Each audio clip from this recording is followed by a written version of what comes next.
به نام خدا. سلام دوستان عزیزم، وقتتون بخیر باشه. پادکست صدای سکوت امروز رو با کتابی زیبا و جذاب شروع میکنیم. 4 میثاق، کتاب خرد سرخپوستان تولتک، نویسنده دون میگوئل رویز، مترجم دلارا قهرمان و انتشارات ذهن‌آویز در تهران این کتاب رو چاپ کرده.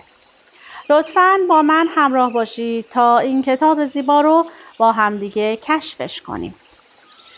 با تشکر از خانم شهرزاد صدیق که این کتاب را از راه دور برای من و شما فرستادند.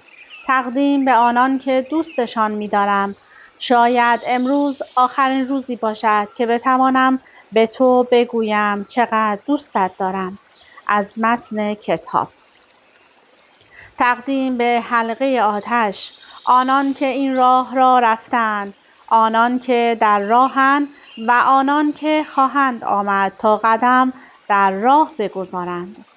پیشگفتار مترجم بسیار زیباست ولی خیلی طولانی هستش. من چند خطی رو برای شما میخونم و سپس کتاب رو با هم شروع میکنیم.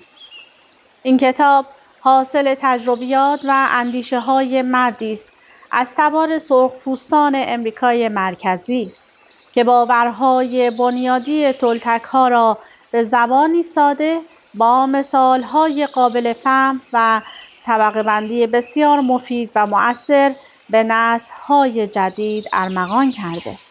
با این امید که رویای سیاره زمین را تغییر دهند. چون در کتاب‌های کارلوس کاستاندا و در کتاب‌های پائولو کولیو هر دو از رویا سخن گفته می‌شود، لازم است که مشابهت‌ها و تفاوت‌های معنایی آن را یادآوری کنند. در آثار کارلوس، رویابینی هنری است که جنگجو یا مبارز با استعداد و در هر حال انسان پویا و تلاشگری که می‌خواهد علاوه بر تجربه زندگی روزمره چیزی از ورای آن دریابد و پاسخ پرسش‌هایش را از طریقی یا طریقتی جویا شود، می‌تواند با تمرین و ممارست و با داشتن استاد مناسب بر آن مسلط شود و از طریق آن به برخی از اهداف خویش در رسیدن به شناخت نایل شود. در کتاب حاضر دون میگوئل رویز به چیزی اشاره می کند و آن را رویای سیاره می نامد که در کتاب سفر به دیگر سو اثر کارلوس دونخان آن را نوعی تعریف و توصیف از جهان می نامد و معتقد است که غیر از آنچه ما واقعیت می نامیم واقعیت‌های دیگری نیز وجود دارند. واقعیت این جهان را هندی‌ها مایا می‌نامند که هرمان هسه نویسنده آلمانی در داستانی به همین نام آن را به وجهی ساده توصیف کرده است. برای انتقال هرچه ساده‌تر منظور نویسنده این کتاب باید بگویم که او نه تنها معتقد است که واقعیت فعلی جهان حاضر را توهم مشترک نسل‌های متمادی و میلیون‌ها نفر از افراد بشری در زمان حال شکل داده و می‌دهد، بلکه بر این باور است که می‌توان این توهم مشترک را تغییر داد. خب این پیشگفتار خیلی طولانی هستش. من پیشگفتار رو برای شما نمیخونم و سپس با هم کتاب رو ورق میزنیم. درباره تولتک ها، هزاران سال پیش در تمام خطه جنوبی مکزیکو تولتک ها را زنان و مردان خردمند می‌دانستند. مردم شناسان از تولتک ها به عنوان قوم یا نژاد سخن گفتند. اما در واقع تولتک ها دانشمندان و هنرمندانی بودند که جامعه‌ای تشکیل دادند تا به کشف و حفظ معرفت معنوی و آیین‌های باستانی بپردازند. آنان به صورت گروه‌های مرکب از استاد یا ناوال و شاگرد در تئوتی هواکان، شهر قدیمی اهرام در خارج از مکزیکو سیتی، گرد هم آمدند. آن منطقه را جایی می‌دانند که در آن آدمیان به خدا تبدیل می‌شوند. هزاران سال بعد ناوال‌ها مجبور شدند خرد باستانی نیاکان خیش را پنهان کنند و در خفا به آن بپردازند. فتح قاره امریکا توسط اروپایی‌ها و سوءاستفاده‌های روزافزون تنیچند از نوآموزان از قدرت‌های شخصی موجب شد که ناوال‌ها به محافظت از این دانش باستانی بپردازند و نگذارند افرادی که شایستگی ندارند تا به طور خردمندانه از آن استفاده کنند و یا کسانی که ممکن بود عمداً در جهت منافع شخصی از آن سوء استفاده کنند به این معرفت دست یابند. خوشبختانه معرفت باطنی تلتک‌ها از طریق سلسله‌های متفاوتی از ناوال‌ها نسل به نسل انتقال یافت و هر چند صدها سال در پرده اسرار باقی ماند. پیشگویی‌های باستان حاکی از این بود که زمانی فرا خواهد رسید که لزوم بازگرداندن این حکمت به مردم احساس شود و اکنون دون میگوئل به عنوان یک ناوال از سلسله عقابان سلحشور هدایت شده تا آموزش‌های پرقدرت تلتک‌ها را به ما برساند. معرفت تلتک از همان وحدت بنیادی حقیقت که همه سنت‌های باطنی مقدس در سرتاسر جهان از آن برآمده‌اند نشأت گرفته است. این عرفان اگرچه مذهبی نیست و همه استادان معنوی که جهان را سیراب کردند ارج می‌نهد و در حالی که بر معنویت احاطه دارد در واقع به عنوان طریقتی برای زندگی توصیف شده است که ویژگی آن قابلیت حصول فوری شادی و عشق است. آینه دودی 3000 سال پیش انسانی درست مثل من و شما نزدیک شهری محصور در کوهستان‌ها زندگی می‌کرد. آن شخص آموزش می‌دید تا حکیم شود، تا دانش نیاکان خیش را فرا گیرد، اما با همه چیزهایی که به او آموخته می‌شد موافق نبود. در قلبش احساس می‌کرد که باید چیزی بیش از اینها وجود داشته باشد. یک روز هنگامی که در غاری خفته بود در رویا دید که بدن خودش را که خفته است تماشا می‌کند. از غار بیرون آمد. هلال ماه همزمان با میلیون‌ها ستاره در آسمان می‌درخشید. آن وقت در درون او اتفاقی افتاد که زندگیش را برای همیشه دگرگون کرد. او به دستانش نگاه کرد، بدنش را حس کرد و صدای خودش را شنید که می‌گفت من از نور ساخته شدم، من از ستارگان ساخته شدم. او دوباره به ستارگان نگریست و متوجه شد که ستاره ها نیستند که نور می آفرینند بلکه نور است که ستاره ها را می آفریند. گفت همه چیز از نور ساخته شده و فضای ما بین آنها خالی نیست. آن وقت دانست که هر آنچه وجود دارد یک موجود زنده است و نور پیام‌آور حیات است چون زنده است و همه اطلاعات را در بر دارد. او سپس فهمید که هرچند از ستاره ها ساخته شده آن ستاره ها نیست. اندیشید من ما بین ستاره ها هستم. آن وقت او ستاره ها را تونال نامید و نور بین ستاره ها را ناوال و دانست که آنچه خالق هماهنگی و فضای بین این دوست حیات یا نیت است. بدون حیات تونال و ناوال ممکن نیست وجود داشته باشند. حیات نیروی مطلق است، رفیع است و خالقی است که همه چیز را می‌آفریند. این آن چیزی بود که او کشف کرد. همه چیز در هستی تجلی یک موجود زنده است که ما او را خدا می‌نامیم و او به این نتیجه رسید که ادراک انسانی همانا نور است که نور را مشاهده می‌کند. او همچنین دانست که ماده آینه است، همه چیز آینه است و نور را باز می‌تاباند و تصویرهایی از نور می‌آفریند و جهان توهم رویا مانند دودی است که به ما اجازه نمی‌دهد آنچه را در حقیقت هستیم مشاهده کنیم. خود حقیقی ما عشق خالص و نور خالص است. این ادراک زندگی او را عوض کرد. هنگامی که دانست حقیقتاً چیست، به بقیه انسان‌های اطرافش نگریست، به طبیعت نگریست و از آنچه می‌دید به حیرت افتاد و خود را در همه چیز دید، در همه موجودات بشری، در همه حیوانات، در همه درختان، در آب، در باران، در ابرها و در زمین، و دید که هستی آمیزه‌ای از کنال و ناوال است که میلیاردها تجلی حیات را می‌آفریند. او طی لحظاتی چند همه چیز را فهمید. خیلی هیجان زده و قلبش از آرامش سرشار شد. به سختی می‌توانست صبر کند تا آنچه را کشف کرده با دیگران در میان بگذارد. اما برای توضیح دادن کلماتی وجود نداشت. او کوشش کرد تا به دیگران بگوید، اما آنها نمی‌توانستند بفهمند. آنها می‌توانستند بفهمند که او تغییر کرده است، که چیز بسیار زیبایی در نگاهش می‌درخشد و در صدایش موج می‌زند. آنان متوجه شدند که او دیگر درباره هیچ چیز و هیچ کس قضاوت نمی‌کند. او دیگر هرگز شبیه هیچ کس نبود. او می‌توانست همه را خیلی خوب درک کند، اما هیچ کس نمی‌توانست او را درک کند.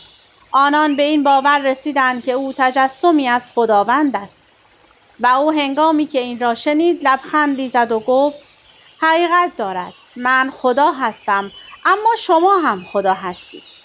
ما مثل هم هستیم، من و شما. ما تجلی نور هستیم، ما خدا هستیم.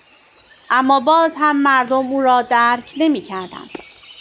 او کشف کرد که آینه‌ای برای باقی مردمان است، آینه‌ای که در آن می‌توانست خود را ببیند. به خود گفت همه آینه هستند. او خود را در همه می‌دید، اما دیگران او را مانند خود نمی‌دیدند. آنگاه دریافت که همه در رویا هستند، اما بدون آگاهی، بدون اینکه بدانند واقعاً چه کسی هستند. آنان نمی‌توانستند او را مانند خود ببینند، زیرا دیواری از دود یا مه غلیظ بین آینه‌ها وجود داشت و این دیوار از تفسیر تصاویر نور، یعنی از تفسیر رویای آدمیان به وجود آمده بود. آن وقت فهمید که آنچه را که آموخته است به زودی فراموش خواهد کرد. او می‌خواست تمام مشاهداتی را که داشته به خاطر آورد، پس تصمیم گرفت خویشتن را آینه دودی بنامد تا بتواند همیشه به خاطر آورد که ماده یک آینه است و دود بین آنها آن چیزی است که نمی‌گذارد بدانیم چه کسی هستیم. او گفت من آینه دودی هستم، چون در همه شما به خویشتن نگریستم. اما اگر ما نمی‌توانیم خود را در دیگران بازشناسیم، به دلیل وجود دود بین آینه هاست. این دود رویاست و آینه شما هستید، کسی که رویا می‌بیند. زندگی آسان است با چشمان بسته و عدم ادراک هر آنچه می‌بینید. نوشته آینه دودی رو جان لنون به این کتاب اضافه کرده. اهلی شدن و رویای سیاره زمین. هر آنچه اکنون در این لحظه می‌بینید و می‌شنوید چیزی جز یک رویا نیست. شما در این لحظه دارید رویا می‌بینید. شما در بیداری دارید رویا می‌بینید. رویا دیدن فعالیت مهم و عمده ذهن است و ذهن 24 ساعت در شبانه روز رویا می‌بیند. ذهن رویا می‌بیند هنگامی که مغز بیدار است و همچنین هنگامی که مغز در خواب است. تفاوت در این است که وقتی مغز بیدار است، چهارچوبی مادی موجب می‌شود که ما اشیا را به طریقی خطی ادراک کنیم. وقتی به خواب می‌رویم دیگر چهارچوب نداریم و رویا تمایل به تغییر مداوم دارد. موجودات بشری تمام مدت رویا می‌بینند. قبل از تولد ما انسان‌هایی که پیش از ما می‌زیستند رویایی بزرگ و برونی آفریدند که می‌توانیم آن را رویای جامعه یا رویای سیاره زمین بنامیم. رویای سیاره زمین رویای مشترک میلیاردها رویای کوچکتر و شخصیتر است که با هم رویای یک خانواده، رویای یک جامعه، رویای یک شهر، رویای یک کشور و بالاخره رویایی را که همه بشریت را در بر می‌گیرد می‌سازند. رویای سیاره در برگیرنده تمام قوانین اجتماعی، باورها، مقررات، مذاهب و فرهنگ‌های مختلف است که شامل چگونگی اداره حکومت‌ها، مدارس، وقایع اجتماعی و تعطیلات هم می‌شود. ما با توانایی رویا دیدن به دنیا میاییم و انسان‌هایی که پیش از ما زیستند به ما می‌آموزند که چگونه به شیوه جامعه رویا ببینیم.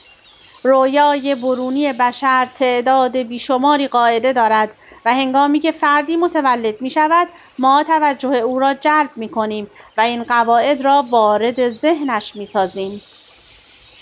رویای برونی از پدر و مادر، مدارس و مذهب استفاده می کند تا به ما بیاموزد که چگونه رویا ببینیم. توجه قابلیتی است که موجب می شود ما بر آنچه مایلیم دریافت کنیم متمرکز شویم و آن را تشخیص بدهیم. ما می توانیم همزمان میلیون ها چیز را دریافت کنیم، اما با استفاده از توجه می توانیم آنچه را می خواهیم در پیش زمینه ذهن نگه داریم. بزرگسالان اطراف ما توجه ما را جلب کردند و اطلاعاتی را از طریق تکرار به مغز ما دادند. از این طریق است که ما هرچه می‌دانیم آموخته‌ایم.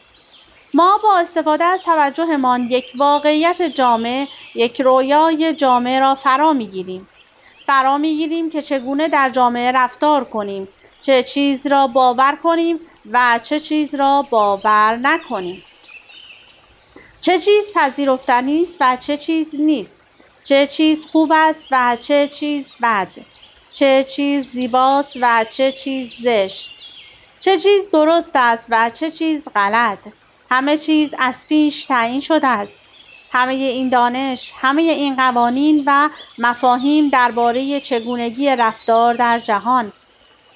شما وقتی به مدرسه می رفتید روی نیمکت کوچکی می نشستید و توجه خود را به آنچه آموزگارتان به شما می آموخت معطوف می کردید.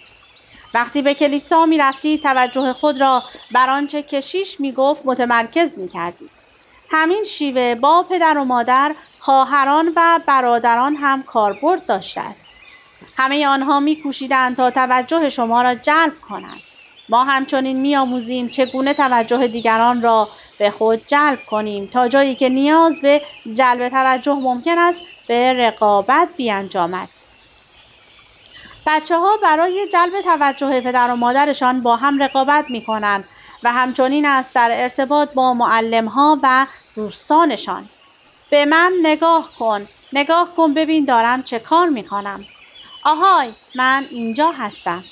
نیاز به توجه بسیار شدید می‌شود و در دوران بزرگسالی نیز ادامه می‌یابد. رویای برونی توجه ما را جلب می‌کند و به ما می‌آموزد به چه ایمان بیاوریم و این کار را از زبانی که به آن سخن می‌گوییم آغاز می‌کند. زبان رمزی است برای ادراک، تفاهم و ارتباط بین انسان‌ها. هر حرف و هر کلمه در هر زبانی یک میثاق است. ما این را یک صفحه از کتاب می‌نامیم. کلمه صفحه میثاقی است که ما آن را درک می‌کنیم. هنگامی که ما رمز را می‌فهمیم، توجهمان جلب می‌شود و انرژی از یک نفر به سوی نفر دیگر جریان می‌یابد. شما زبان خود را انتخاب نکردید. شما مذهب یا ارزش‌های اخلاقی خویش را انتخاب نکردید. آنها قبل از تولد شما وجود داشتند. ما هرگز مجال این را نداشتیم که انتخاب کنیم به چه چیز باور داشته باشیم و به چه چیز نه. ما هرگز حتی کوچکترین این میثاق‌ها را برنگزیده‌ایم. ما حتی نام خود را نیز انتخاب نکرده‌ایم. ما به عنوان کودک امکان این را نداشتیم که باورهای خود را انتخاب کنیم، اما اطلاعاتی را که انسان‌های دیگر درباره رویای سیاره به ما منتقل کردند پذیرفتیم. تنها راه ذخیره‌سازی اطلاعات پذیرش میثاق‌هاست. رویای برونی ممکن است توجه ما را جلب کند، اما اگر آن را نپذیریم اطلاعات مربوط به آن را ذخیره نمی‌کنیم. به تدریج که میثاق‌ها را می‌پذیریم آنها را باور می‌کنیم و این آن چیزی است که ایمان نامیده می‌شود. ایمان داشتن یعنی باور داشتن بدون قید و شرط. ما در کودکی از این طریق می‌آموزیم. کودکان هرچه را بزرگترها بگویند باور می‌کنند. ما با آنها موافقت می‌کنیم و ایمانمان به قدری قوی است که نظام اعتقادیمان کل رویای ما از حیات را در اختیار می‌گیرد. ما این باورها را انتخاب نکرده‌ایم و امکان داشت که علیه آنها عصیان کنیم، ولی به اندازه کافی قوی نیستیم تا پیروز شویم. نتیجه این است که با توافق خودمان به این باورها تسلیم می‌شویم. من این روند را اهلی شدن انسان‌ها می‌نامم و از طریق این اهلی شدن است که ما می‌آموزیم چگونه زندگی کنیم و چگونه رویا ببینیم. در روند اهلی شدن انسان‌ها اطلاعاتی که از رویای برونی می‌آید به رویای درونی انتقال می‌یابد و نظام جامع باورهای ما را می‌آفریند. اول از همه نام اشیا را به کودکان می‌آموزند. مامان، بابا، شیر، شیشه و هر روز پس از روزی دیگر در خانه و بعد در مدرسه و سپس در کلیسا یا از طریق تلویزیون به ما گفته می شود که چگونه زندگی کنیم و چه رفتاری پذیرفتنی است. رویای برونی به ما می آموزد که چگونه موجودی بشری باشیم. ما برداشتی کلی داریم از اینکه زن چیست و مرد چیست و ما همچنین قضاوت کردن را فرا می‌گیریم. خودمان را مورد قضاوت قرار می‌دهیم، دیگران را مورد قضاوت قرار می‌دهیم، نزدیکانمان را مورد قضاوت قرار می‌دهیم. کودکان به همان شیوهی اهلی می‌شوند که گربه، سگ یا سایر حیوانات اهلی می‌شوند. ما برای اینکه به یک سگ آموزش بدهیم او را تنبیه می‌کنیم یا به او پاداش می‌دهیم. ما فرزندانمان را که این همه دوستشان داریم به همان شیوهی تربیت می‌کنیم که حیوانات اهلی را، با نظام تنبیه و پاداش. وقتی که مطابق میل مادر و پدرمان رفتار می‌کنیم به ما گفته می‌شود که تو دختر خوبی هستی یا تو پسر خوبی هستی. وقتی این کار را نمی‌کنیم دختر بد یا پسر بدی هستی. هنگامی که برخلاف مقررات عمل می‌کردیم تنبیه می‌شدیم. وقتی که مطابق مقررات عمل می‌کردیم پاداش می‌گرفتیم.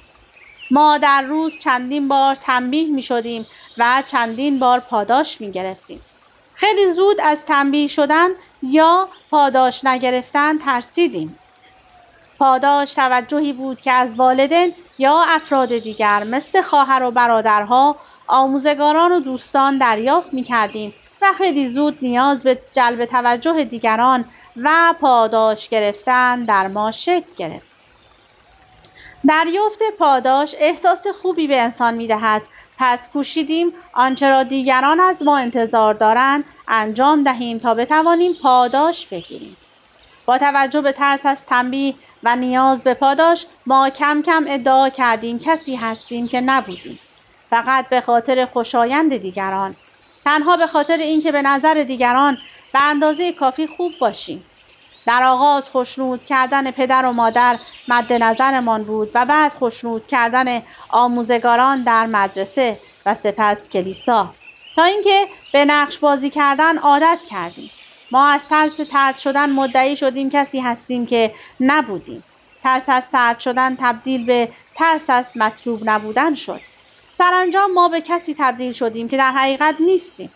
تبدیل به رونوشتی شدیم از باورهای مادر، پدر، جامعه و مذهب. همه تمایلات طبیعی ما در فرایند اهلی شدن از دست رفته است و هنگامی که به اندازه کافی بزرگ شده ایم که بفهمیم کلمه نه را می‌آموزیم. بزرگترها میگویند این کار را نکن، آن کار را نکن. ما عصیان می‌کنیم و میگوییم نه. ما عصیان می‌کنیم چون می‌خواهیم از آزادی خود دفاع کنیم. دلمان می‌خواهد خودمان باشیم ولی هنوز هم کوچک هستیم و دیگران بزرگ و قوی هستند. پس از مدتی می‌ترسیم چون می‌دانیم که هر بار مرتکب اشتباهی شویم تنبیه می‌شویم. اهلی شدن به قدری شدید است که در دوره‌ای از زندگی دیگر نیازی نیست که شخص دیگری ما را اهلی کند. دیگر نیازی به پدر و مادر یا مدرسه یا کلیسا نیست تا ما را اهلی کنند. ما به قدری خوب تربیت شده ایم که خودمان خود را اهلی می کنیم. ما حیوانی هستیم که خودش خود را اهلی می کند. حالا می توانیم با همان نظام باورهایی که به ما داده شده خودمان را اهلی کنیم و با استفاده از همان نظام پاداش و تنبیه هنگامی که از قواعد نظام باورها سرپیچی می کنیم خودمان را تنبیه می کنیم. هنگامی که بچه خوبی هستیم به خودمان پاداش می دهیم.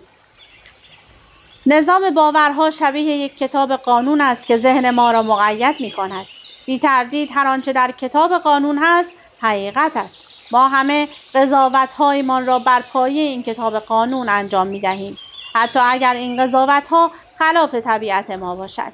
حتی قوانین اخلاقی مثل 10 فرمان نیز در فرایند اهلی شدن در ذهن ما برنامه ریزی شده‌اند. همه این میثاق‌ها یکی یکی وارد کتاب قانون شدند و این میثاق‌ها هستند که بر رویای ما حکومت می‌کنند. چیزی در ذهن ما وجود دارد که همه کس و همه چیز را مورد قضاوت قرار می‌دهد.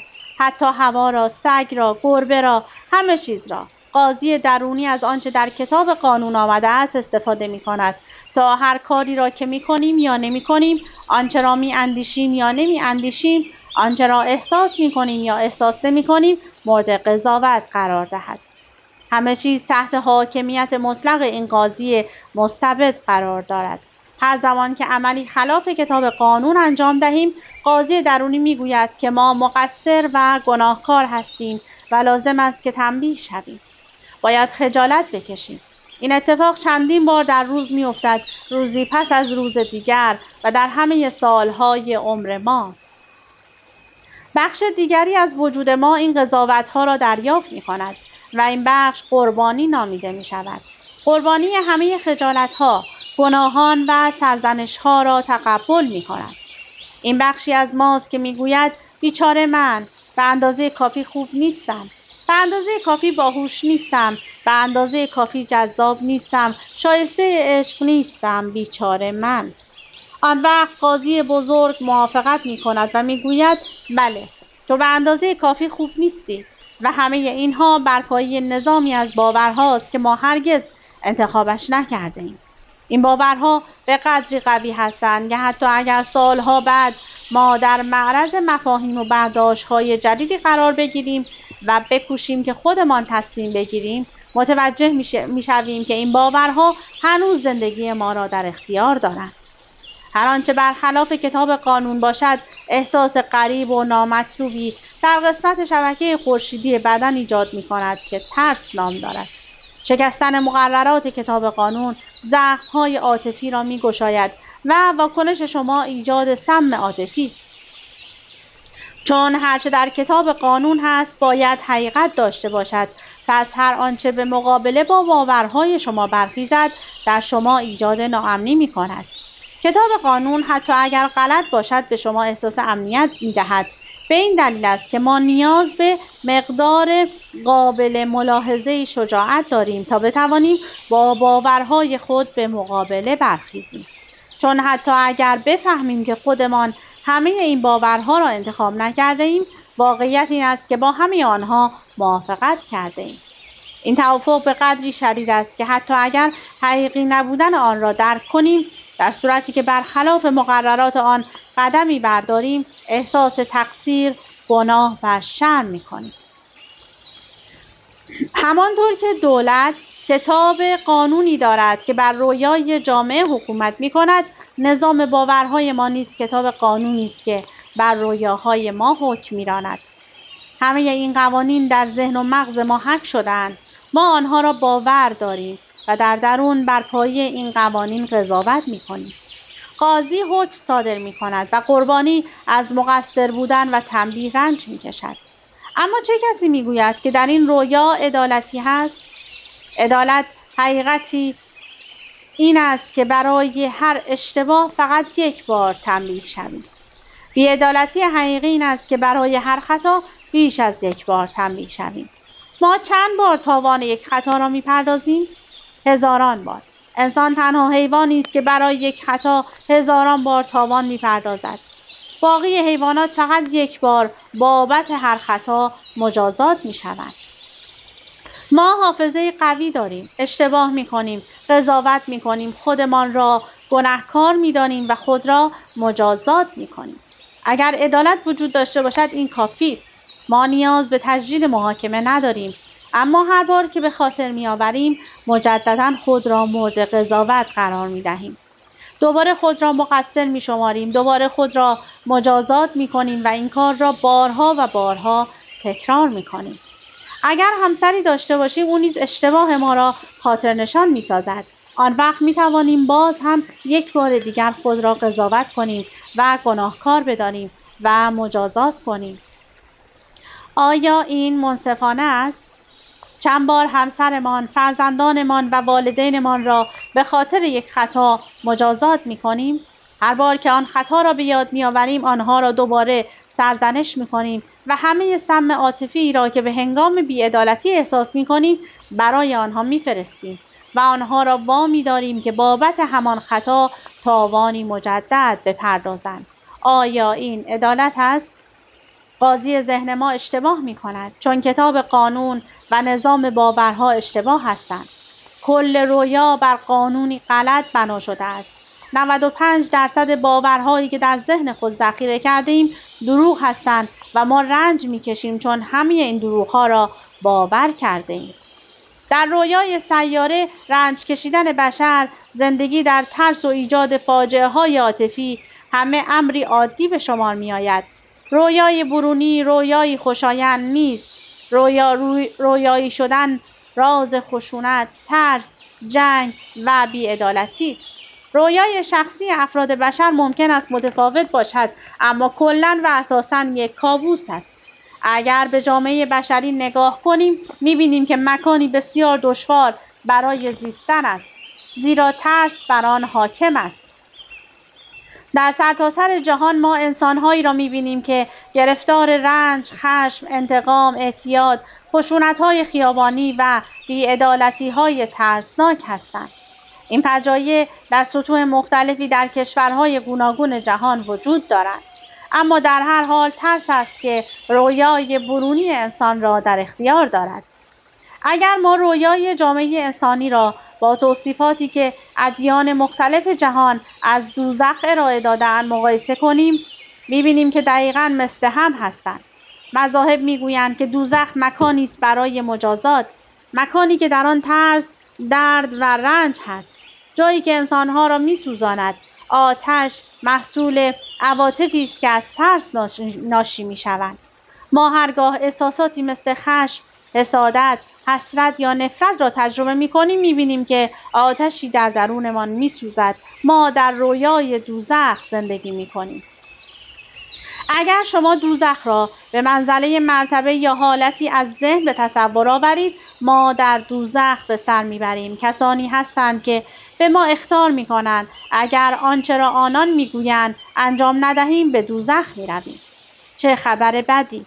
همه ما همکنون در دوزخ هستیم و حتی کسانی که این مطلب را به ما میگویند، هیچ بشری نمیتواند دیگری را به دوزخ محکوم کند، چون ما همینک در دوزخ به سر میبریم. البته کسان دیگری هم هستند که میتوانند ما را به دوزخ عمیق‌تری ببرند، البته اگر ما اجازه دهیم. هر فردی رویای شخصی ویژه خود را دارد که درست مثل رویای جامعه اکثراً تحت تسلط ترس قرار دارد. ما می‌آموزیم تا رویای دوزخ را در زندگی خود بپرورانیم و همچنین در رویای شخصی خود. ترس‌های مشابه برای هر کس به شکل متفاوتی ظاهر می‌شود. خشم، حسادت، نفرت، حسرت و سایر عواطف منفی. رویای شخصی ما می‌تواند بدل به کابوسی دائمی شود که در آن رنج می‌کشیم و می‌ترسیم. اما نیازی نیست که کابوس ببینیم. ما می‌توانیم از رویایی لذت بخش برخوردار شویم. همه بشریت در جستجوی حقیقت، عدالت و زیبایی است. ما در جستجوی ابدی برای حقیقت هستیم، چون تنها دروغ‌هایی را که در ذهن خود ذخیره کرده‌ایم باور داریم. در جستجوی عدالت هستیم چون در نظام اعتقادی که داریم جایی برای عدالت وجود ندارد. در جستجوی زیبایی هستیم چون هر چقدر هم یک نفر زیبا باشد ما به وجود زیبایی در دیگری باور نداریم. ما به جستجو ادامه می دهیم در حالی که همه چیز در درون ما جا دارد. حقیقتی وجود ندارد که با جستجو به آن دست یابیم. به هر جا سر برگردانیم هر آنچه می بینیم حقیقت است. اما با توجه به توافقها و باورهایی که در ذهنمان ذخیره کرده ایم چشم دیدن حقیقت را نداریم. ما حقیقت را نمی بینیم چون کور هستیم. آنچه ما را کور می کند همه باورهای کاذبی است که در ذهن داریم. ما نیاز داریم که حق با ما باشد و دیگران اشتباه کنند. ما به آنچه باور داریم اعتماد می کنیم و باورهای ما موجب رنجمان می شود. به این می ماند که گویی در مهی زندگی می کنیم که نمی گذارد دورتر از جلوی پایمان را ببینیم. ما در مهی زندگی می کنیم که واقعیت ندارد. این مه یک خیال است. رویای شما از زندگی است. تمام مفاهیمی است که درباره خدا به آنها اعتقاد دارید. همه توافق‌هایی است که با دیگران به عمل آورده‌اید. میثاق‌هایی است که با خود و حتی با خداوند دارید. تمام ذهن شما مهی است که تلتکان را مه توتی می‌نامند. ذهن شما رویایی است که در آن هزاران نفر همزمان سخن می‌گویند و هیچ کدام حرف دیگری را نمی‌فهمند. این وضعیت ذهن موجود بشری است، یک می توتی بزرگ. با این می توتی بزرگ شما نمی‌توانید آنچه را واقعا هستید ببینید. در هند آن را مایا می‌نامند که به معنای توهم است. این مفهوم شخصیت است. در جمله من هستم. خب این کتاب زیبا خیلی طولانی هستش. امیدوارم از این قسمتی که تونستم برای شما بخونم لذت برده باشید و خوشتون اومده باشه. از اینکه با من همراه بودید سپاسگزارم. تا وایس بعدی خدا نگهدارتون.